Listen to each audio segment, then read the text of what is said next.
mga kamoma, today is a busy day. Grabe, simula kaninang umaga pag alis ko. So, until now hindi pa ako nakauwi. Dahil nga today, Friday, January 10. So, birthday ng nanay ko, birthday ng mama ko. Pero, actually, kung hindi lang talaga kasi importante yung pupuntahan ko, hindi talaga kami uuwi. So, tomorrow kasi is leaving ng auntie ko. So ayun, so tonight is last night and hindi naman pwede na hindi ko po siya makita. So eto nga talaga yung sinasabi nila noon, don't wait for tomorrow, what can you do for today? Super nakakapagod, rush hour kasi wala dito yung kapatid ko. So umuwi sila ng bukid. So alam nyo ba kung anong ginagawa ko ngayong araw? So yun, after linis, luto, taking care of everything. So yun, iniwan ko yung sasakyan ko, pinaka-car wash ko. Then while waiting na habang nagpa-car wash ang mama nyo, so ayun, dumiretso naman ako dun sa palengke. Ako'y namamalengke para makabili ng mga kailangang bilhin. Doon. Saan?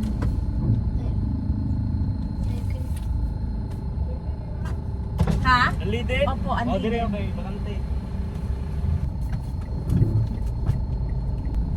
So yan, pagkas na tayo. Bilang ni ma'am. Full tank? Utang. Oo. Tingnan nyo, bumili na lang ako nitong, inutusan na ako ni Apa bumili nitong chicken para may ulam yung mga anak niyang aso. Ganyan niya kamahal yung mga anak niyang aso. Chicken yung ulam nila. Sana all. Tapos kami magsasardinas. Baliktad na.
Mami si Trin, ibaba mo na.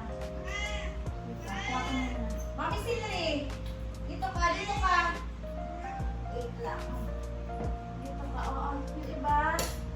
Ay. Oo. Kanino yung isa? Sino wala? Ay. Kay Bada, saan si Bada? Diday! Kain ka na anak, kasi alis na ako ha. Early dinner kayo. So yan, grouping sila. Ay naku, meron na naman nag-iinartik. Tinatakpan yung pagkain. Nilagyan ko kasi ng sabaw mga kamumay. Ayaw niya nga ng sabaw. Faye, magugutom ka niya, nakaalis ang moma. Huwag ka muna mag-inarte ngayon, may parang awa mo na. Please. So yan sila. So si Ate Diday naka-separate. Anak, masarap naman ang sabaw, nak. Ay nako. Kainin mo. Gusto mo patungan ko ng whiskas? Ay, lagot. Sige na, patungan ko yan ng whiskas para makain mo, ha? Oo. Ayun na, amoy whiskas na, ayan na. Yay! Very good. Ayan, kumain na po siya. Dahil nilagyan ni Mama ng whiskas. So, fighting lang ta, mga inahan, pahabaan ng pasensya kapag merong mga ganitong senaryo. So, ayan si Mochi, oh. Sarap ng kain ni Mochi. Kalabasa, isda, malunggay. O, si Kuya Nori, best in higop ng sabaw. So, ayan. Si Ate Bada, wala. Absent. Check natin. Tingnan mo, may gustong kumain. Ayun, oh, yung mga baby, oh. Yeah. Oo. Later na kayong kakain, ha? Pagbalik ni Mama. Kain ikaw, Day. So, ayan. Naka-ready na kami. Naka-ready na ang Mama.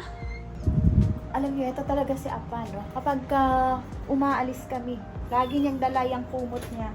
Ate Diday, yan mo na yung mga babies. Gusto niyo na rin mag-eat. Oh, later na ha, pagbalik ni Mama.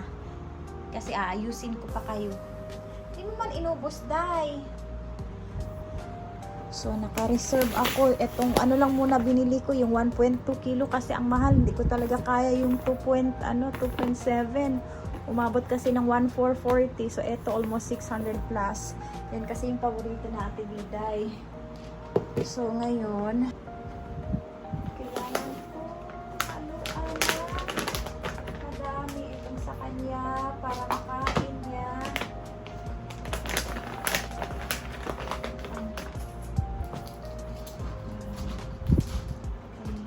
Para ganado siya makaon.